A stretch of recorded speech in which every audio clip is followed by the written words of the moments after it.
वाणीम सरस्वतीम व्यासम ततो जयमुदीरये। सूत जी शौनकादिक ऋषियों को सावधान करते।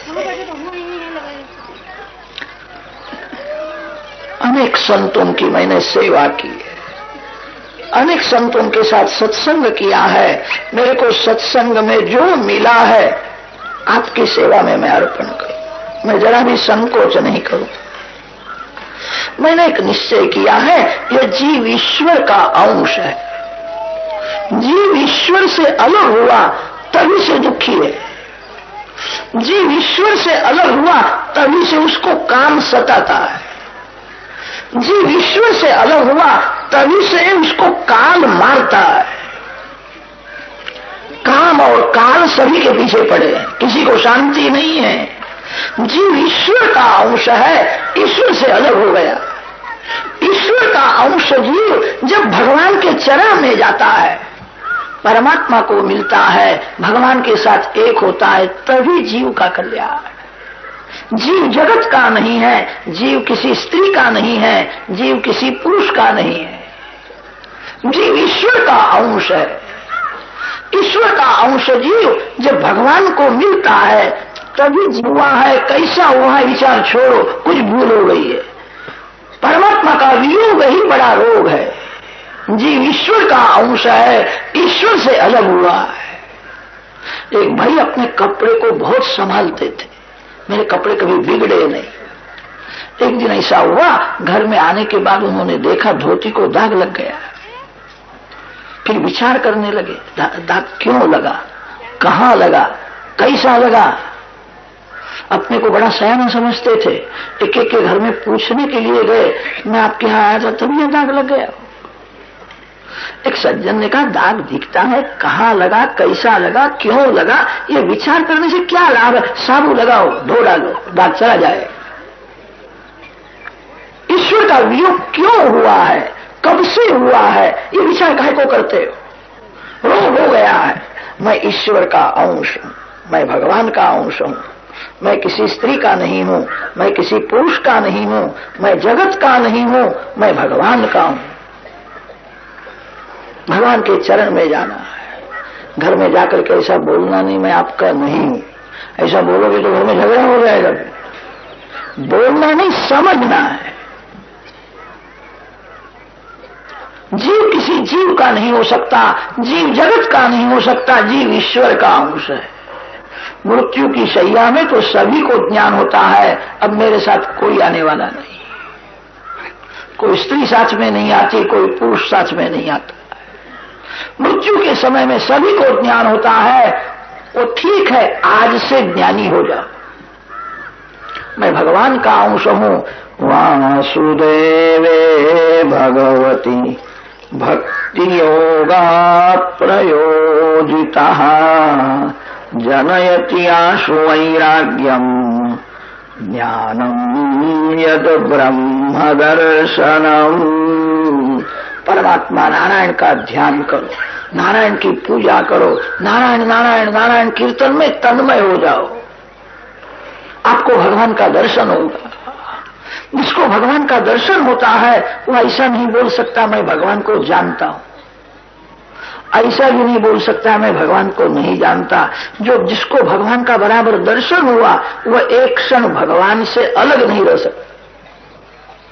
खोजा सकल जहां में पाया पता तेरा नहीं, जब पता तेरा लगा तो अब पता मेरा नहीं। एक भक्त भगवान को कहता है बहुत वर्षों से मैं आपके पीछे पड़ा था, आपकी पूजा करता था, आपके नाम का जप करता था, आपका दर्शन कभी होता नहीं था। जिस दिन आपका दर्शन हुआ उस दिन फिर मैं रहा नहीं। भगवान का दर्शन करने वाला भगवान से अलग नहीं रह सकता। उसको कैसा आनंद मिलता है उसका वर्णन शब्द से नहीं हो सकता। धीरे धीरे घर में संयम को बढ़ाओ, घर में भक्ति को बढ़ाओ, भक्ति में लोभ रखो, भोग में संतोष मानो। सतत भक्ति करने से भगवान का अनुभव होता। वदन्ति तत्तत्त्वविदस्तत्त्वम् यज्ज्ञानम् अद्वयम् ब्रह्मेति परमात्मेति भगवान इति शब्दते। भगवान के अनेक अवतारों की कथा भागवत शास्त्र में वर्णन की है। जो कथा सुखदेव जी महाराज ने गंगा किनारे परीक्षित राजा को सुनाई थी, जो कथा सुनने से परीक्षित को परमात्मा का दर्शन हुआ था, वही कथा यथामति मैं आपको सुनाऊं। सूत जी शौनक आदि ऋषियों को सावधान करते। शौनक मुनि ने प्रश्न किया है, व्यास जी ने भागवत की रचना क्यों की, इसका कारण क्या हुआ? सुना है सुखदेव जी महाराज तो जन्म से ही महान ज्ञानी थे, परिपूर्ण वैराग था, उनको भागवत पढ़ने की क्या जरूरत है? जिसको कुछ करने की इच्छा होती है उसका मन ठरता ही नहीं। सुखदेव जी को कुछ पढ़ने की जरूरत ही नहीं है। ज्ञानामृतेन तृप्तस्य नित्य युक्तस्य योगिनः। सुखदेव जी जैसे ब्रह्मनिष्ठ महापुरुष एक क्षण परमात्मा का दर्शन किए बिना रह नहीं सकते। भगवान का ध्यान छोड़ करके भागवत पढ़ने के लिए बैठे थे। ग्रंथों में तो ऐसा वर्णन आता है, गाय माता का सिंग है, उसके अग्रभाग में सरसों का दाना जितने समय टिकता है उतने समय भी ज्ञानी पुरुष परमात्मा का ध्यान नहीं छोड़ सकते। गाय माता का सिंग, उसके अग्रभाग में सरसों का दाना कितना समय टिकेगा? निमेषार्धम न तिष्ठन्ति वृत्तिम ब्रह्ममयी बिना, जिसका मन नारायणाकार हो गया, ब्रह्माकार मनोवृत्ति जिसकी स्थिर है, ऐसे ब्रह्मनिष्ठ महापुरुष एक क्षण परमात्मा का ध्यान नहीं छोड़ सकते हैं। सुखदेव जी महाराज भगवान का ध्यान छोड़ करके भागवत पढ़ने के लिए बैठे थे। उनको पढ़ने से क्या लाभ था? सुखदेव जी महाराज ने परीक्षित राजा को यह कथा सुनाई। सुखदेव जी को लंगोटी की भी जरूर नहीं थी, राजा के यहां कथा करने के लिए गए। जिनका वासना का वस्त्र गिर गया है, जो वासना रहित है, निर्विकार है, राजा के यहां कथा करने के लिए जाता है। राजा के यहां तो वही जाता है जिसको कुछ लेकर के जाना है, जिसको परमात्मा का अनुभव हुआ है। ऐसे सुखदेव जी महाराज परीक्षित राजा के यहां कथा करने के लिए। परीक्षित को शाप कैसा हुआ था? शौनक मुनि ने अनेक प्रश्न किए हैं। सूत जी अब कथा का आरंभ करते हैं। द्वापर युग के समाप्ति का समय था। व्यास महर्षि को कलयुग का दर्शन हुआ। आजकल जो कुछ हो रहा है, व्यास जी ने 5000 वर्षों से प्रथम वह देखा था। कलयुग में लोगों का जीवन अर्थ प्रधान और काम प्रधान जीवन हो, पैसा कमाना और सुख भोगना। अर्थ और काम से जीव आगे जाएगा ही नहीं।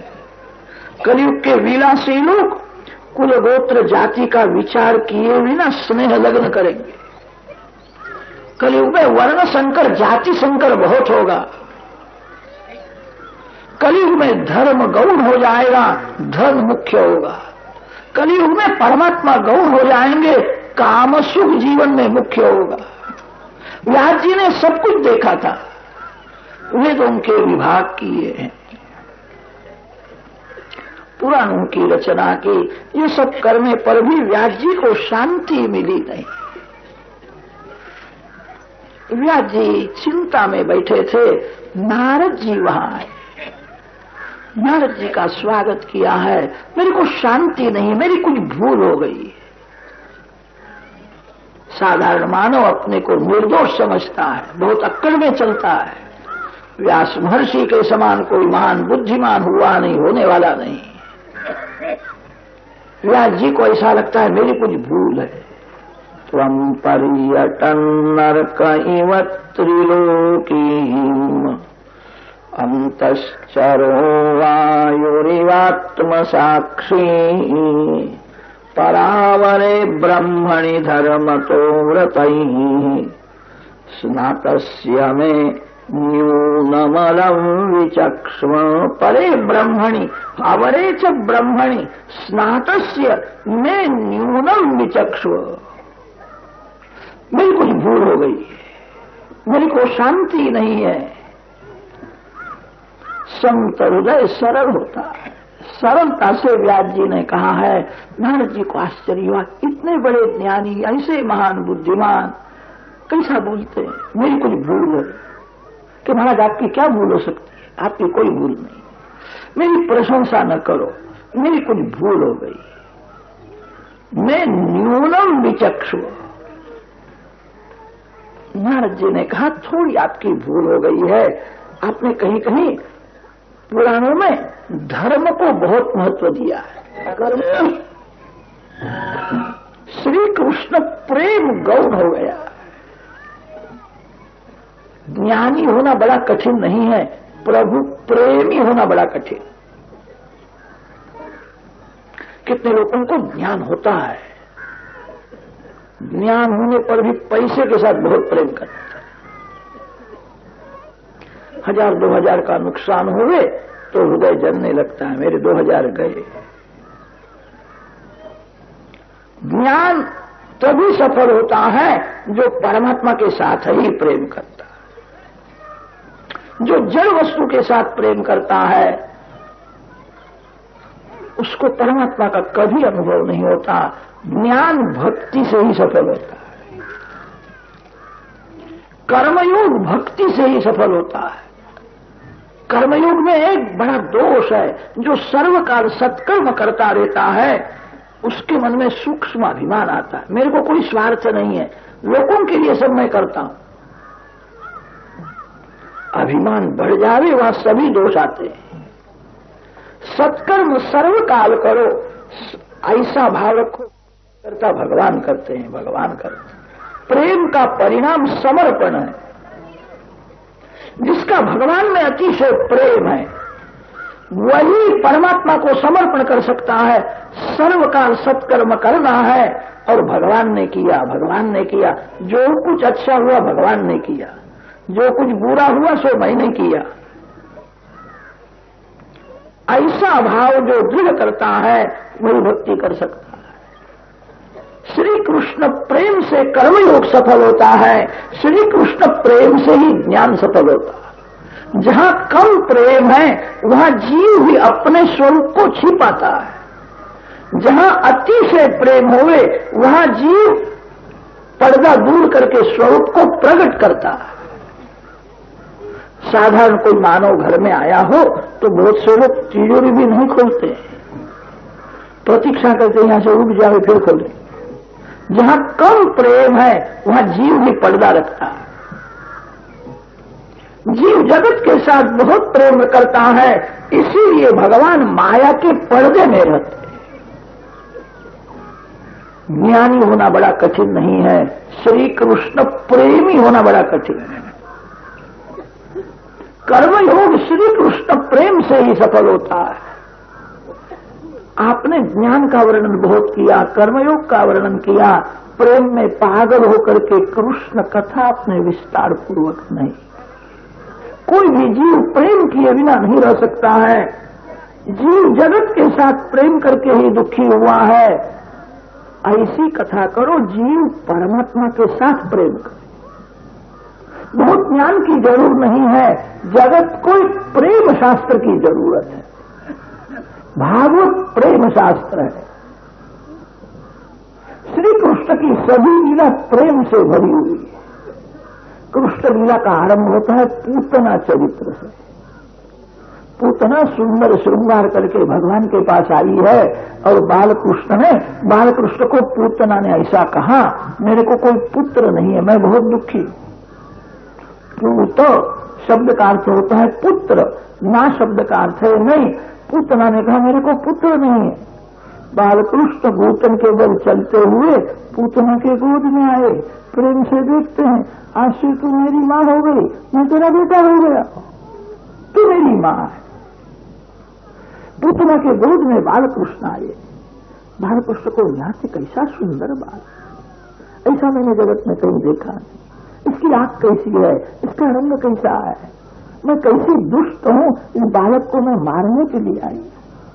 वो कहता है मैं तेरा बालक हूं, तू मेरी मां है। कैसा प्रेम करता है। मैं दुष्ट हूं। पूतना ने कहा बेटा मैं दुष्ट हूं, तू मेरे को मां मानता है, मैं तेरे को विष देने के लिए आई हूं, मैं तेरे को मारने के लिए आई। बालकृष्ण ने कहा एक बार मैंने तेरे को मां मान लिया, अब तू मेरे को जो देगी वो मैं लूंगा। पूतना विष देती है।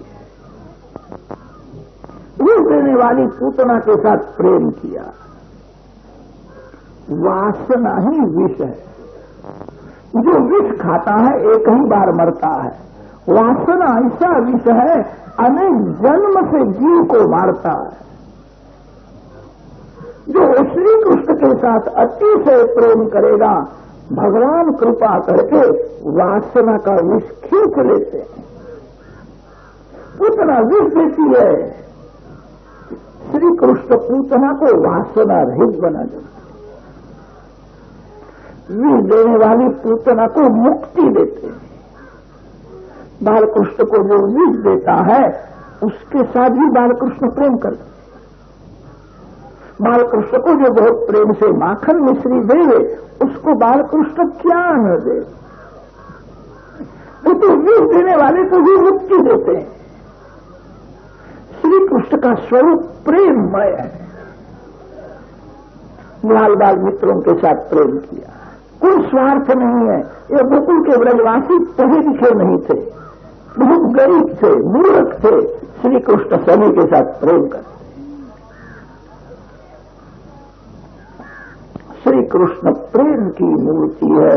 श्री कृष्ण लीला में केवल प्रेम ही प्रेम है। कोई भी जीव प्रेम किए बिना नहीं रह सकता है। ऐसी कथा करो, श्री कृष्ण में प्रेम हो। भगवान के सौंदर्य में, भगवान के सद्गुणों में मन जब फंस जाता है तभी जीवन सुधरने लगता। जिसको संसार में सौंदर्य दिखता है, भगवान सर्व सद्गुण संपन्न है, भगवान में कोई दोष नहीं है। भगवान अतिशय प्रेम करते हैं, भगवान अति उदार है। ऐसी कथा करो, कथा सुनने वाले को श्री कृष्ण में प्रेम हो, भगवान में प्रेम हो, तभी जीवन सुधरेगा। दूसरा कोई उपाय नहीं। कोई भी जीव प्रेम किए बिना नहीं रह सकता है। जीव जगत के साथ प्रेम करके ही दुखी हुआ है। ऐसी कथा करो, श्री कृष्ण में प्रेम हो। जगत को एक प्रेम शास्त्र। नारद जी ने पूर्व जन्म की अपनी कथा सुनाई है। पूर्व जन्म में मैं एक दासी का पुत्र था, भील कोली उनके साथ खेलता था। मेरे को आचार विचार का ज्ञान नहीं था। 4 महीने तक मैंने संतों की सेवा की, कृष्ण कथा श्रवण की। संत धन देकर के सुखी नहीं करते हैं, संत मन को सुनार देते। किसी श्रीमान के पीछे पड़ो, श्रीमान भी आपको लाख 2 लाख रुपया देकर के सुखी कर सकता है। धन देकर के सुखी करना यह काम संत का नहीं है। संत वासना का विनाश करके सुखी करते। संत भक्ति का रंग लगा देते हैं। संत बिगड़े हुए मन को सुधारते हैं। 4 महीने तक मैंने संतों की सेवा की, मैंने कृष्ण कथा सुनी। गुरुदेव ने मेरे ऊपर कृपा की। मेरे को कहा बेटा मन से गोकुल वृंदावन में रहना है, तन से मां की सेवा करो, मन से भगवान की भक्ति करो। कोई मानव आपका मन मांगता भी नहीं। मानव तो धन मांगता है, मानव तन मांगता है। किसी भी मानव को मन देने की क्या जरूरत है। बेटा मन से गोकुल वृंदावन में रहना, आज से ऐसी भावना करना। मैं नंद बाबा के घर का एक साधारण लोग, बालकृष्ण मेरे मालिक है। मेरे मालिक अति उदार है, अति से प्रेम करते हैं। मेरे ऊपर उनकी बहुत कृपा है। जो मन से गोकुल वृंदावन में रहता है वही वैष्णव है। आप आपका मन जहां है वही आप हो, आपका तन जहां है वहां आप नहीं हो। मेरे गुरुदेव ने मेरे को ऐसा उपदेश दिया, हरे कृष्ण महामंत्र का मैंने 32 लाख जप किया। मेरे को अंदर प्रकाश का दर्शन होने लगा, बाहर प्रकाश का दर्शन होने लगा। प्रकाश में बाहर कृष्ण का स्वरूप दिखता है। गुरुदेव ने ऐसी कृपा की। 4 महीने तक कृष्ण कथा सुनने से मेरा पाप छूट गया, भक्ति का रंग। आप ऐसी कथा करो, कथा सुनने वाले को श्री कृष्ण में प्रेम होवे। अब बहुत ज्ञान की जरूरत नहीं है। अब कलयुग आ रहा है, कलयुग के जीवन का कल्याण करने के लिए आपका अवतार हुआ है। कलयुग का मानव विलासी है, कलयुग का मानव व्यसनी है, वो आपके वेदांत का तत्व ज्ञान नहीं पचा सकता। कलयुग का मानव जिसने भोग में शक्ति का विनाश किया है वो कभी योगी नहीं हो सकता। योगी वही हो सकता है जिसने शक्ति का संग्रह किया है। शास्त्रों में उसके लिए ऊर्ध्वरेता शब्द आता है। जो ऊर्ध्वरेता है, जिसने शक्ति का संग्रह किया है, वही योगी हो सकता है। जिसने भोग में शक्ति का विनाश किया है वो योगी नहीं हो सकता। योग मार्ग, ज्ञान मार्ग श्रेष्ठ है, कलयुग के जीवन को बहुत उपयोगी नहीं है। जगत को एक प्रेम मार्ग बताने की जरूरत है। ऐसी कथा करो, आपको समाधि में जैसा दर्शन हो वैसा बोलो। व्यास महर्षि को समाधि में श्री कृष्ण की मधुर लीला का दर्शन हुआ है, जैसा दर्शन हुआ वैसा बोलते। भागवत में व्यास जी की समाधि भाषा मुख्य है। इतर ग्रंथों में व्यास जी की लौकिकी भाषा है। व्यास जी का अंतिम ग्रंथ भागवत है। भागवत की रचना करने के बाद कलम रख दी है, अब बोलना नहीं, देखना नहीं, कुछ लिखना नहीं। मेरे को जो मिला था मैंने जगत को अर्पण कर दिया। व्यास जी का यह अंतिम ग्रंथ है। भागवत एक प्रेम शास्त्र है। व्यास जी ने सुखदेव जी को सुनाया है। सुखदेव जी महाराज भागवत के मुख्य वक्ता है। वाणी और वर्तन जिसका एक है उसी को मुख्य वक्ता माना है। जैसा बोलता है वैसा जिसने अनुभव किया है वो मुख्य वक्ता है। जिसकी कथा में हजारों लोग आते हैं, लोग भले उसको मुख्य वक्ता, उत्तम वक्ता मानते हो। व्यास जी ने उत्तम वक्ता का लक्षण बताया है, जिसकी वाणी और वर्तन दोनों एक है, जो भगवान के आनंद में मस्त रहता है। सुखदेव जी महाराज उत्तम वक्ता है और परीक्षित उत्तम श्रोता है।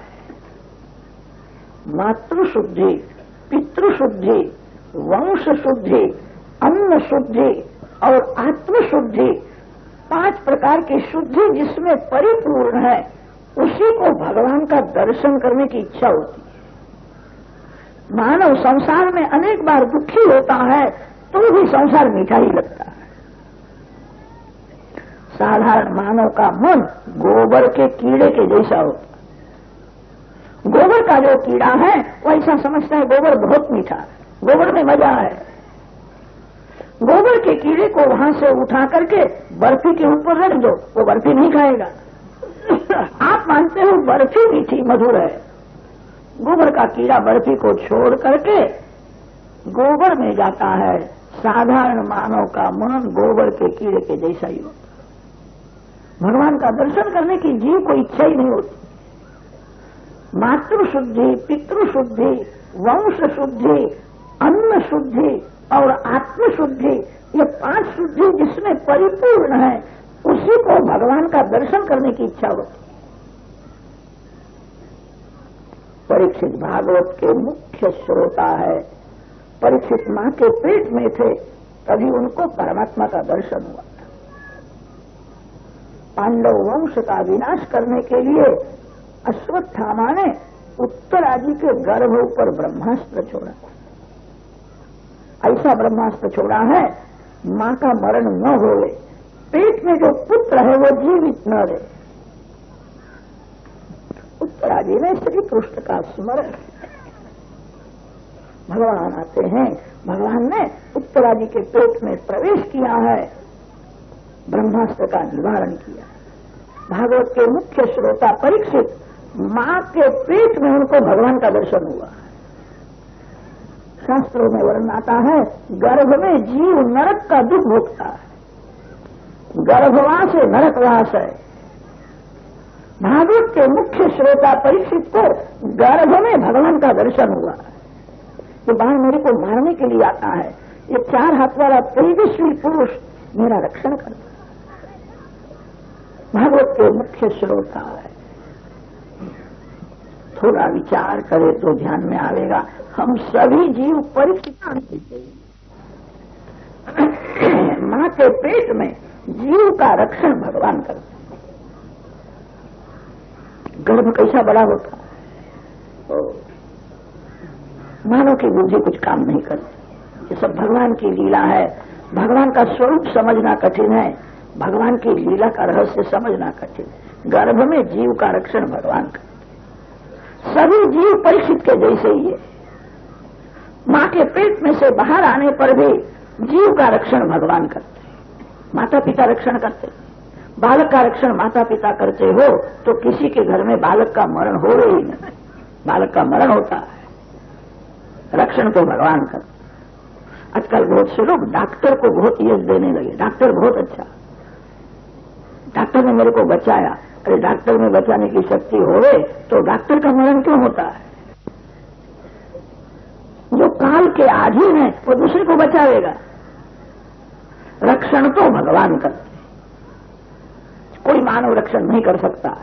मानव में रक्षण करने की शक्ति होवे तो किसी का मरण हो ही नहीं। गर्भ में जीव का रक्षण भगवान करते हैं, गर्भ में से बाहर आने के बाद भी जीव का रक्षण भगवान ही करते हैं। सभी जीव परीक्षित के जैसे परीक्षित का रक्षण किया है। श्री कृष्ण भगवान द्वारका जाने को तैयार हुए हैं। कुंती जी को भगवान का वियोग सहन नहीं होता है। कुंती जी वारंवार वंदन कर, नमस्ये पुरुषं त्वाद्यम् ईश्वरं प्रकृते परम। कुंती जी की ऐसी इच्छा है, भगवान मेरे आंख से दूर न जाए, सर्वकाल में भगवान का दर्शन करूं, भगवान की सेवा करूं। श्री कृष्ण वियोग का जिसको दुख होता है वही भगवान की भक्ति करता है।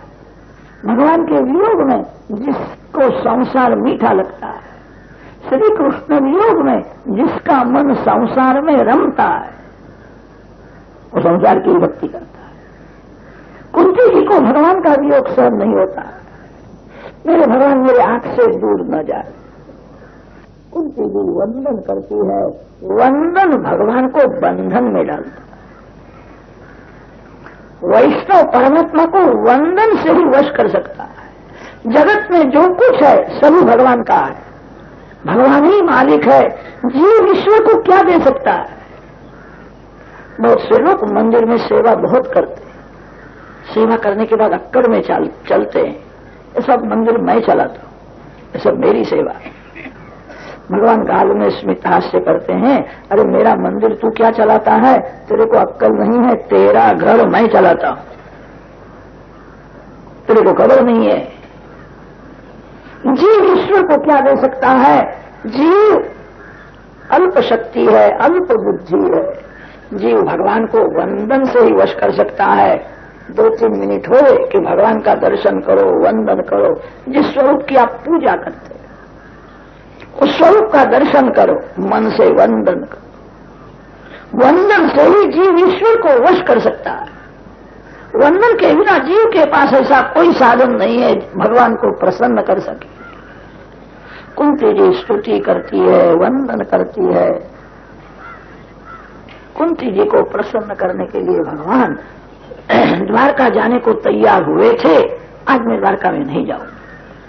कुंती जी के महल में भगवान आए हैं, सभी को आनंद हुआ है। भीष्म पितामह श्री कृष्ण दर्शन की तीव्र इच्छा। कुरुक्षेत्र में बाण गंगा है, कुरुक्षेत्र में कौरव पांडवों का युद्ध हुआ है। युद्ध में भीष्म पितामह रथ में से गिर जाते। क्षत्रिय भी कुरुक्षेत्र में ही गीता जी का उपदेश हुआ है। भीष्म पितामह को प्यास लगी थी। दुर्योधन सोने की झाड़ी में जल लेकर के आया था। भीष्म पितामह ने कहा, जा यहां से, तेरे हाथ का पानी नहीं पीना है, जा यहां से, तू बड़ा पापी है। अति पापी के हाथ का पानी भी नहीं पीना चाहिए। दुर्योधन जल लेकर